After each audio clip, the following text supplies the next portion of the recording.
त्यांच्या हातात आहे.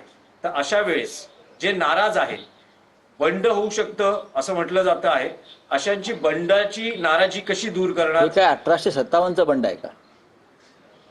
बंड कशाला म्हणतात? हे 1857चं बंड आहे का?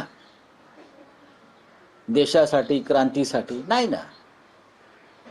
हा प्रत्येकाचा व्यक्तिगत निर्णय असतो. ज्या पक्षानं आपल्याला 40-40 वर्ष बरंच काही दिलं आहे, एखाद्या वेळेस तो पक्ष एखाद्या क्षणी नाही देऊ शकत. अशा वेळेला कुणाला मी बंड करतो असं वाटत असेल त्याला बंड म्हणत नाही. आता शिंदे गट पण म्हणतो ना आम्ही बंड केलं. कसलं बंड केलं? घंटा हा कसलं बंड केलं? जाऊन बुटच चाटतायत ना भाजपवाल्यांचे. कसलं बंड कसलं? बंडाची व्याख्या समजून घेतली पाहिजे. वैचारिक बंड असतं, देशासाठी बंड असतं, क्रांतीचं बंड असतं. तर एखाद कोणीतरी वेगळा निर्णय घेतो त्याला बंड म्हणणं हे चुकीचं आहे. एवढ्या उमेदवारी जाहीर झालेल्या आहेत त्यामध्ये बऱ्याच नेत्यांच्या आमदारांच्या मुलांना देखील दिल्याचं समोर आलेलं आहे. त्यात चुकीचं काही नाही.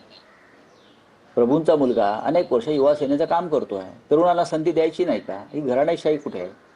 आमच्यासारखे लोक असं मानतात की ठीक आहे कार्यकर्त्यांना संधी मिळायला पाहिजे. पण अनेक आमदारांची जी मुलं आहेत ती अनेक वर्ष युवा सेनेच्या माध्यमातून जर काम करतायत, पक्षात महाराष्ट्रात जाऊन काम करतायत, मुंबईत नाही. अशा तरुण कार्यकर्त्यांना संधी दिली नाही तर पक्ष पुढे जाणार कसा? ही तरुणांची संघटना जेव्हा मानतोय तेव्हा आता आमच्या पिढीनं मागे राहिलं पाहिजे आणि तरुणांना संधी दिली पाहिजे. आमच्यात यादी जाहीर करण्याची पद्धत नाही. आम्ही सगळे स्टार प्रचारक आहोत. पुण्यात चित्र अजून स्पष्ट झालं होईल ना, जास्त व्हायलाच पाहिजे ना. काल रात्री मॅरेथॉन बैठक झाला, सुट्टी नाही होते, तिकडे स्थानिक पदाधिकारी होते. पुण्यामध्ये 3 पक्ष 4 पक्ष एकत्र आहेत. थोडा वेळ लागला. आज दुपारी 1 वाजेपर्यंत चित्र स्पष्ट होईल.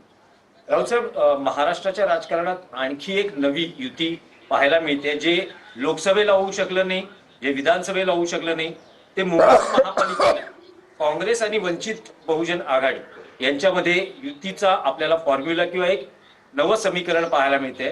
वंचितसाठी जवळपास 65 जागा काँग्रेसनं सोडलेल्या आहेत. आम्ही या युतीचं स्वागत केलेलं आहे.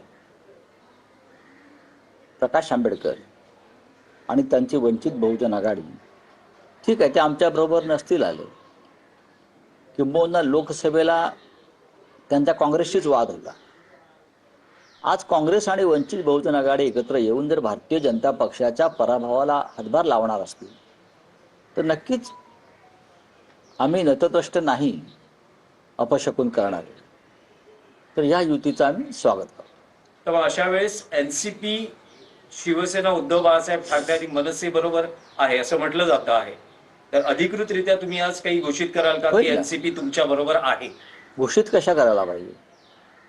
आम्ही त्यांच्यासाठी जागा सोडलेल्या आहेत. घोषित करण्याचा आग्रह का? हा प्रश्न तुम्ही राष्ट्रवादी काँग्रेसचे अध्यक्ष शशिकांतराव शिंदे यांच्याशी